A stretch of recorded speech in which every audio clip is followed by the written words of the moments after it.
Каналға қош келдіңіздер. Лайк басып, пікір білдіруді ұмытпаңыздар. Алтын қақпалар ашылды. 2025 жыл 5 қазан. Ерекше күн. Ғаламнан 5 орамнан тұратын қуатты ғарыштық энергия ағыны жерге бағытталып, адамзаттың санасы мен тәніне еніп жатыр. Бұл алтын қақпалардың ашылуы, яғни адамзат эволюциясындағы жаңа кезеңнің басталуы. Бұл энергия ұйқыда жүрген жандар үшін сілкініс, ішкі қозғалыс әкеледі. Ізденіс жолындағы ояу жандар жаңа қабілеттердің, жаңа сезімдердің оянуы. Нейрондық жүйелер өзгеріп жатыр. Сана тереңдейді, тән жаңарады, ой кеңейеді. Бұл өзгерістер кей адамдарға физикалық жағынан ауыр сезілуі мүмкін. Әсіресе жүрек айналасындағы қысым, әлсіздік, терең шаршау сияқты белгілер айқын байқалады.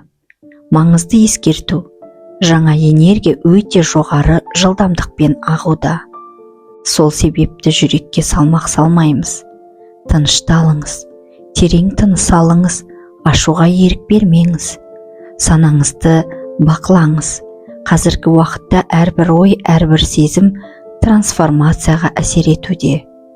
Ғарыштан келіп жатқан бұл энергияның негізгі торабы тылсым кеңістікте орналасқан адамның тәнінде көрінбейтін тек жоғарғы тылсымдағы өз қуат көзі.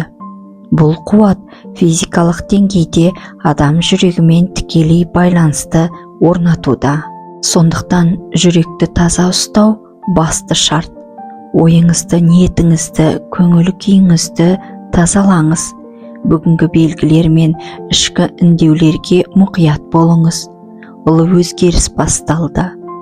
Алдыңғы ашылған 5 алтын қақпа ішкі шындықпен және жоғары меніңізбен терең байланыс орнатуға мүмкіндік берді.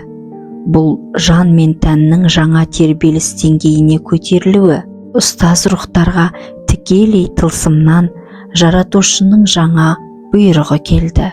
Бүкіл ғалам бойынша рухани ұстаздарға құпия ғаламдық ілімдер әрқайсымызға жеке-жеке түсірілмек. Бұл ілімдердің тек атауы ғана жария етілді. Өздеріңізге мазмұны құпия. Ілім ақиқаты адаммен тікелей рухани жұмыс жасау барысында сана ашылған сәттерде ғана біртіндеп ашылады. Ілімдердің мақсаты: жаратушы адамзатқа жаңа мақсат қойды. Ұстаз рухтар енді ғайыптағы 4000 жылдық құпия ілімдер арқылы адам баласының санасын оятып, дамуына жол ашпақ. Бұл адамзат тарихындағы жаңа кезеңнің бастауы. Көптеген рухтар осы жаңа ілім аясында құпия энергияның тылсым түрлерін қолдана бастайды. Бұл қуат адамның өз бойында бұрыннан бар, тек ұйқыда жатқан күш. Қолда, алақанда, клеткада, жүйке мен тәннің терең құрылымында жасырылған. Ем рух арқылы беріледі. Бұл энергия оянғанда сіз адамға қол тигізу арқылы оны емдей аласыз. Аурудың көзін таба аласыз. Бастағы және тәндегі ауруларды түгел ала аласыз. Бұл тек тәнді ғана емес, жанды да тазарту, сана мен рухты жаңғырту үдерісі. Бәрі сана арқылы ашылады. Ілімнің құпиясы, қуаты және әсері адаммен жұмыс істеу барысында біртіндеп ашылады. Әрбір жанның өз деңгейі, өз дайындық шегі бар. Сондықтан ұстаз рухтар әр адамға жеке дара бағытпен көмектесетін болады. Бүгіннен бастап ғаламдық трансформацияның жаңа кезеңі басталды. Алғашқы белгісі ілімнің түсуі, атауы жарияланды. Ал мәні сана мен жүрек арқылы ғана ашылады. Бүгін барлығыңыз белгі мен ойды, рухтарыңызды тыңдаңыздар.